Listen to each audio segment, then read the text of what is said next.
Welcome to the Dose of Good podcast, where we celebrate good people and organizations working to make the world a better place.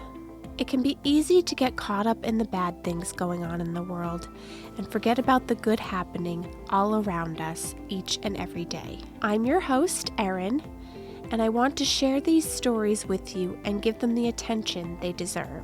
I hope this podcast educates and inspires you and maybe even motivates you to share a dose of good in your community. Now let's get into today's episode.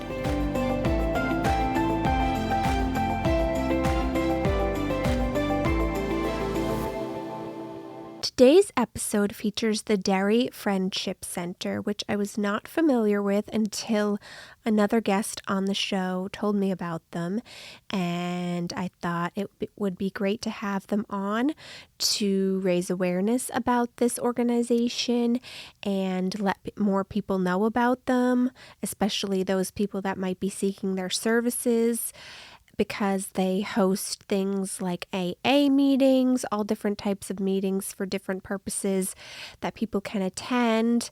They have an organization. Well, I don't want to tell you everything, so we'll just get into the episode with Carol Bowden, the board chair, and let her tell us about it.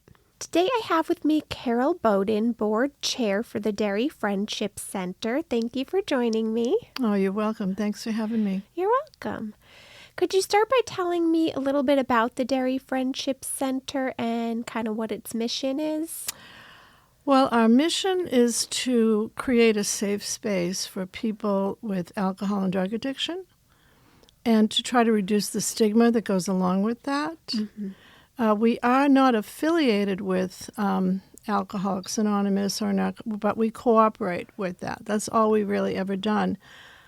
But we are a community center, so we do rent out our center sometimes for parties, baby showers, clean and sober events, things like that. But our main mission is to create that safe space for people. Okay. Yeah. That's great. So you kind of answered this because I was going to ask maybe about some of the services that you offer, but I'm wondering if those come from outside resources. But it showed on your website like you have peer support. Again, you're trying to reduce the stigma, veteran support, and also you handle food insecurity. Is that correct? Correct. We're in cooperation with an organization called Heaven's Kitchen. Oh, I had them on. So they deliver food to the Friendship Center every Tuesday and Thursday between 1 and 3.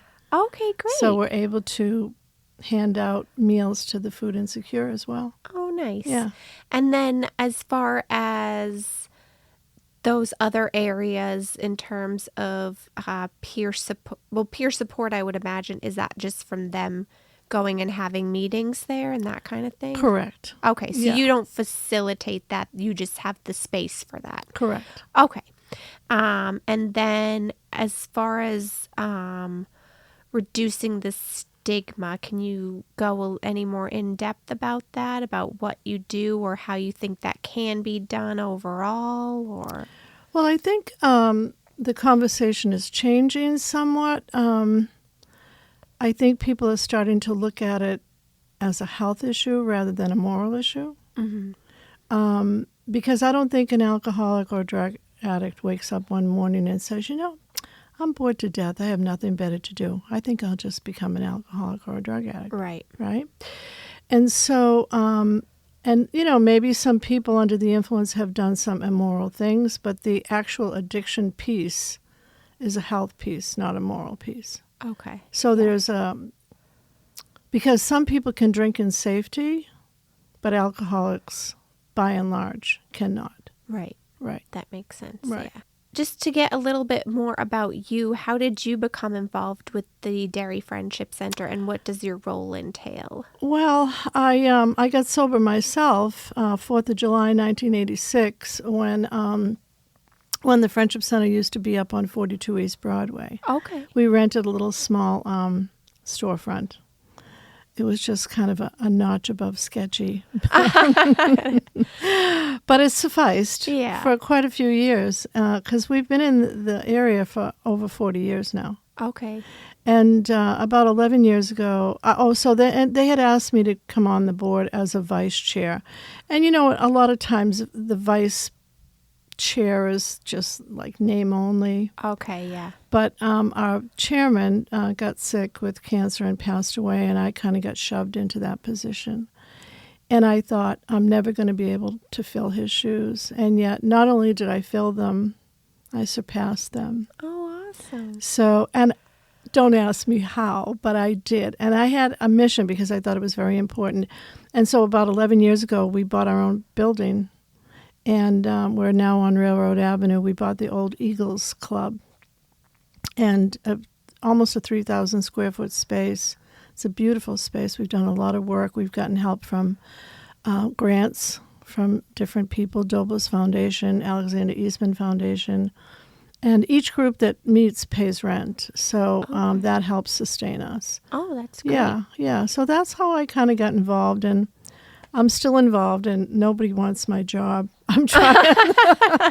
I'm trying to kind of pass the baton, but haven't had much success. Yeah. So just as you were speaking, I got curious when it comes to the organizations that meet there. If people were wanting to find out, like maybe what sorts of meetings were available to them, I'm assuming they can find all that on your website, but can anybody is it like open? They can just show up, or do they have to be like on a list to, okay.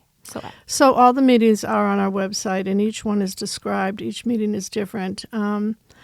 But anyone can come. Okay. Anyone can come. They can walk in off the street. If they see a meeting that they think that they can attend, just come on in. Okay. And each meeting, each group has a greeter at the front door that greets people as they come in. Okay. And a secretary, a treasurer, sometimes a coffee maker. Oh, nice. Yeah. We have, donuts and cookies and things like that. Okay. Make it feel like a little like home, Yeah. And then just going back to something you mentioned, that you also are available as a space for birthday parties, small events, things like that. Do people just reach out to you if they're interested in setting something like that up? They typically leave a voicemail on our phone. Okay. And then someone will answer back, and then we charge $25 an hour for the space, which is pretty reasonable. And we've had birthday parties, we've had baby showers. We've even had a wedding there one time. Oh, wow. I know, yeah. And it's really a very nice space. And, so we're available to the community. Oh, great. Yeah. Well, that's good for people to know who might not have been aware of that. So, yeah. Just going back a little bit, when we were talking about stigma, just in your opinion, why do you think that, and I'm glad to hear that it's starting to change, but why do you think for so long there has been a stigma around people who are battling or recovering from substance use?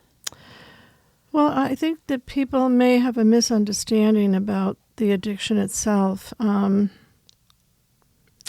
because, like I said earlier, maybe they do some immoral things. They might steal from their parents, or they may crash a car, or whatever the case may be. And these things are not looked upon too well, you know what I mean? Yeah. But I can't, it's not intentional, is what I'm trying to say. Course, it's not intentional. And so I think that people that don't know anything about it, or maybe don't have a family member that's affected by it, can certainly look down on the things that people do when they're under the influence. Yeah, right? Yeah.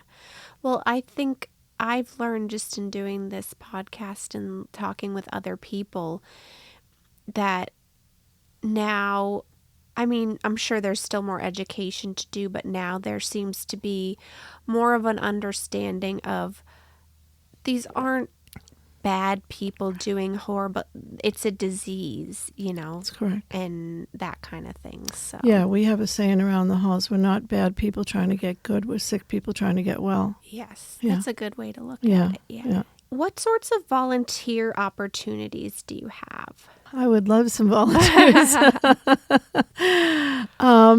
anyone that would like to volunteer, just go on our website. There's a little space there that you can click on and put in your information if you'd like to volunteer, because certainly when we have like a Thanksgiving dinner, which we have every year, we're looking for people to volunteer, maybe bring in some food or, or clean up after or set up before. And then again, our whole board, we have 10 people on our board now, and they're all volunteer positions as well. Okay. So if someone was interested in being on the board, we'd be more than happy to have them come along, yeah. Okay, so it sounds like board member, greeters, yeah. Lots of different opportunities for people. That's great. Yeah. Why do you feel peer support is so important to those in recovery? Well, the message has to have some depth and weight. And so when one alcoholic is speaking to another and they're sharing their experience, how can you not recognize that? Do you know what I mean? How can the other person not recognize?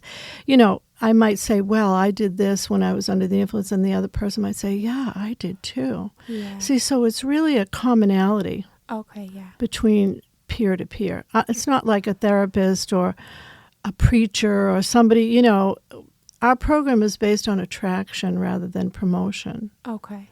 So if someone comes in and they hear someone's story that they can relate to, they may stay. I see. Yeah. So it's that commonality of I can see myself in your experience type of thing. Absolutely. Okay, yeah. Yep. And do you have any big events throughout the year, fundraisers, things you'd like people to know about? Yeah, so once a year we hold a chocolate ball. Oh, that sounds nice. It's a DJ and a dance. We play games. We have all the chocolate you can eat, all the coffee you can drink. Wow. And we do charge $10 a head, so it's not, it's not free, but people love it. And then we also play music bingo once a year too as well.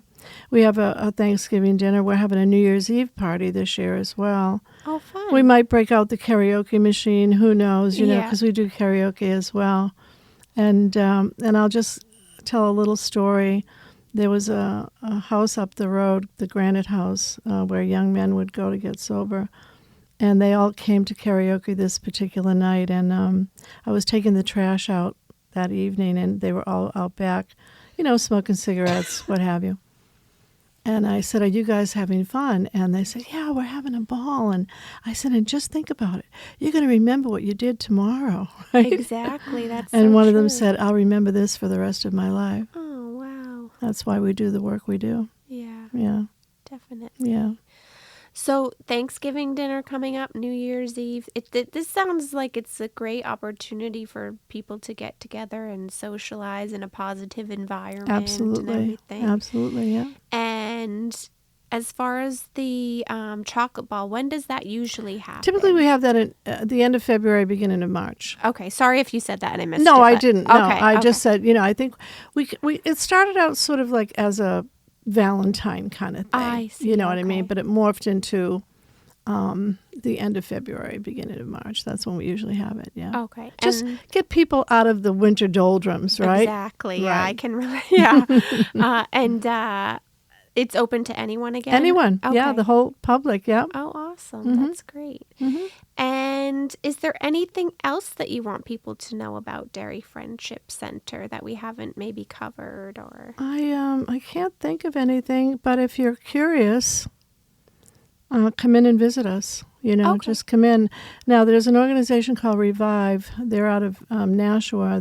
They have their finger on the pulse, like say if someone needs housing or someone needs help with their rent or a detox or rehab. We don't do that. We're not professionals, but they're there every day, Monday through Friday from 11 to 3. Okay. So if you wanted to come in and visit, that would be like the best time to come in. Okay. Monday through Friday, 11 to 3. Come check out the space. Yeah, it's a great space. Yeah, we got a full kitchen. Oh, nice. Yeah, it's very nice, yeah. And so that's a opportunity that people could connect with Revive if they need their services. Absolutely. Or that kind of thing. Yeah, they rent the office space out back. Oh, nice. Yeah. Well, it sounds like you are offering a lot of great, really positive stuff for people. We hope so. I'm glad I learned about you through another guest because you've been around a while and I wasn't aware of you. So hopefully we can make even more people aware That's of you. awesome. Yeah, that's awesome. And then I have two last questions that I like to ask everybody that comes on. The first is kind of just to spread the love and also teach me about new organizations. But who do you think we should have on next as far as a nonprofit or even an individual that's just doing wonderful things in their community? Well, you've already talked with Jean Yep. and Brenda. Yes. I suppose someone from the Derry Village Rotary. Okay. Because I had Londonderry Rotary on, but I haven't had Derry Rotary. the Derry Village Rotary, I belong to the Derry. Somehow I get talked into joining. I don't know how that happens. But anyway, but I'm glad I did because I make a lot of really good connections and they're such great people. So I can reach out to one of them, maybe the president, because she does diaper drives, she does coat drives. You know, she's very involved in her community, so I can ask her. Her name is Susan. Yeah, I'd love to Susan chat with Ochoa. her because Yeah. learning about the Rotary, they do so much more than I ever realized, and each one is doing different things within each community. So yeah, I'd love to have her on. I will see her tomorrow morning. I'll let her know. All right, sounds good. Yeah. And then the last question is, what does kindness mean to you? And can you share an example that you've either experienced yourself or witnessed? Well, I think a couple of weeks ago, there was an elderly lady at Market Basket that was having a hard time putting her groceries in the back of the car. And so I saw this young man come up and tap her on the shoulder and put all her groceries in the back of her car. Oh, that's wonderful. Yeah. And it's those Simple. little things that that people don't even give a second thought to, but that hold the door makes open. such a huge impact. Right. You know, that probably made that woman's day, that someone was willing to come and help her and everything. Or just hold the door open for someone. Yes. And say please and thank you. Exactly. How hard is little that? etiquette Little things. Exactly. Yeah. And it can make all the difference. Sure. Well, thank you so much for being on today and Well, thank you sharing for more having about me. Derry Friendship Center, and hopefully it'll be helpful to some people out there to learn what you have to offer and everything. Or maybe get some new volunteers. That'd be even better. That'd be even better. So we're at 6 Railroad Avenue, and our telephone number is 603-432-9794. All right, great. Thank you. Right. And I'll put that on the screen as well as it's in the show notes and everything so people can, Awesome. and your website. Awesome. So. That's great. All right, thank you so much. Thank you. I hope you enjoyed learning more about the Derry Friendship Center. For all of their details, check the show notes below, and I will link all of that for you. Thank you to Carol for being on today's episode and educating us about the Derry Friendship Center. If you're local, maybe reach out about being a volunteer. I don't know, their chocolate ball sounds pretty enticing to me, so you might want to check that out as well as something to do in those colder winter months. But thank you for watching or listening. I greatly appreciate it. I hope that you've been enjoying this season of the Dose of Good podcast. As always, if you have anybody to recommend, whether it be a nonprofit or an individual doing great things in their community, please let me know by emailing doseofgoodpodcast@gmail.com. You could also leave a comment on our social media, which I hope you are following, Facebook and Instagram, Dose of Good Podcast. Also be sure to subscribe on YouTube. Leave a rating and review where you listen to podcasts, because the more of those we can get, the more the podcast will reach other people so that they can have a dose of good in their day. But I hope you are doing well. Remember to spread kindness and share a dose of good, and I'll be back soon with another episode.